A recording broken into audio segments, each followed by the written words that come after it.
HCB Corner vous est présenté par J. Deveau.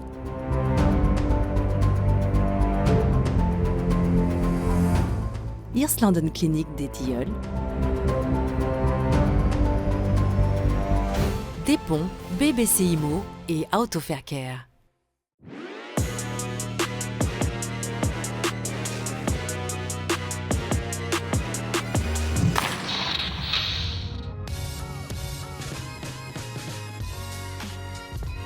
La fin de saison régulière approche et le suspense reste entier pour le HC Bienne.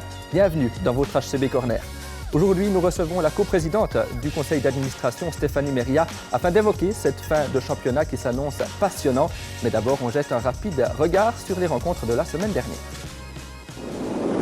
Ce fut une semaine caractéristique du HC Bienne, riche en haut et en bas. Jeudi, les Célandais parviennent à s'imposer contre Zurich malgré un malencontreux autogol et inscrivent ainsi 3 points sur leur compte. Vendredi, les Biennois confirment leur bonne performance en battant Genève sur le score de 7-4. Encore une fois, 3 points de marqués. Des points très importants comme le confirme Fabio Hofer, double buteur de vendredi soir, parce que les play-in restent à portée de main. C'est vraiment notre but. Ces dernières années, nous avons pris l'habitude d'arriver en play-off. Nous voulons vraiment faire ça pour nos fans qui remplissent le stade à chaque rencontre. Nous voulons vraiment arriver en play-in. Peut-être qu'on peut le faire encore mieux et arriver dans le top 6. Tout est possible, ça reste très serré. Mais nous nous concentrons sur les play-in, c'est vraiment ça notre but. Mais le HC Bienne n'aurait pas été fidèle à lui-même si tout s'était passé parfaitement. Ainsi, l'équipe s'est inclinée samedi alors qu'elle était en déplacement chez les Lakers de Rapperswil-Jona. Il ne reste que 5 matchs de saison régulière pour le HC Bienne et tout reste possible. Dans 2 semaines, les Célandais disputeront peut-être les play-in ou alors seront en vacances ou pire, trembleront en play-out contre Ajoie. Pour évoquer ces différents scénarios, nous sommes aujourd'hui en compagnie de Stéphanie Meria. Bonjour. Bonjour. Stéphanie Meria, aujourd'hui, lundi 17 février, Bienne est 9e du classement. Dans quel état d'esprit vous abordez ce sprint final ? Un peu ambivalent, comme tout le monde, quoi. Très contente de 2 matchs qu'on a vus contre Zurich, contre Genève, où on a retrouvé un petit peu de l'ambition, de l'envie et puis de l'action. Un petit peu plus mécontente du match contre Rapperswil, qui était de nouveau un petit peu beaucoup plus mou, moins d'attention, moins d'envie.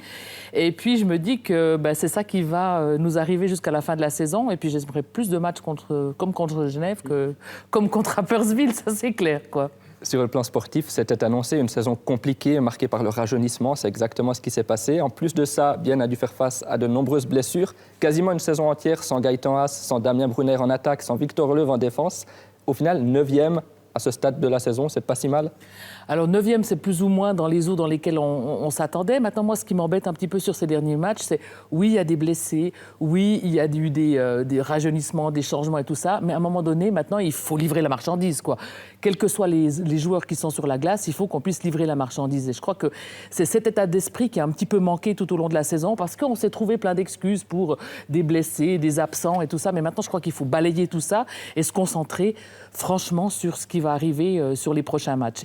Et c'est pas forcément facile, quand on est comme ça dans une saison en demi-teinte, de se concentrer et puis de remobiliser son énergie sur les derniers matchs. Pourtant, c'est ce qu'il va falloir faire, parce que sinon, j'ai pas envie d'être en vacances dans 2 semaines, moi. Vraiment pas.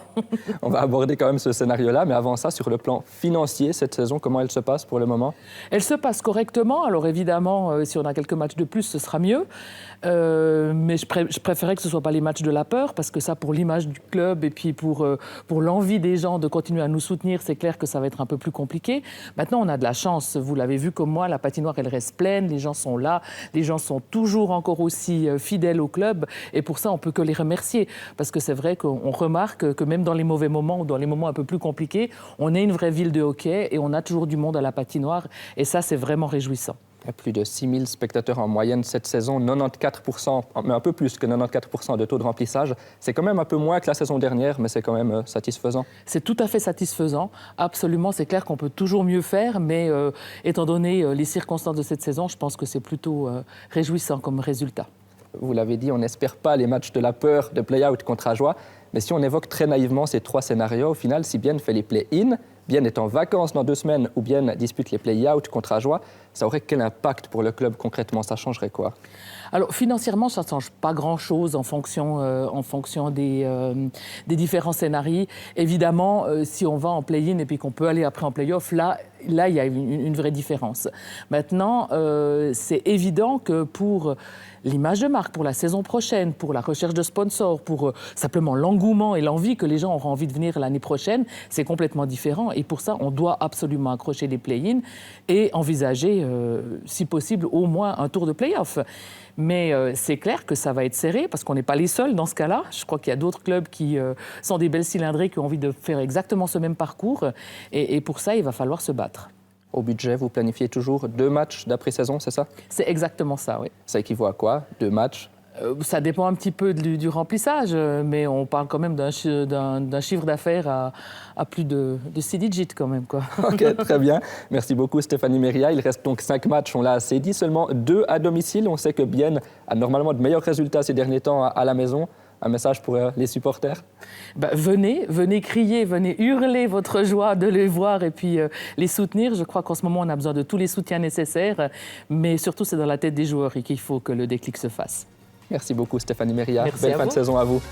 Le prochain match, ce sera justement à domicile, ici même, vendredi, contre Zoug. Si vous souhaitez y assister, vous pouvez participer à notre concours en nous envoyant votre prénom et votre nom à l'adresse concours@télébilingue.ch. Bonne chance à vous, passez une agréable semaine et à très bientôt sur Télébilingue.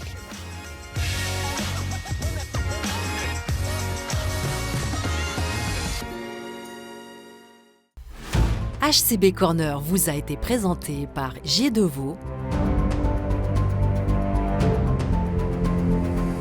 Irslanden Clinique des Tilleuls, Des Ponts, BBC Immo et Autofaircare.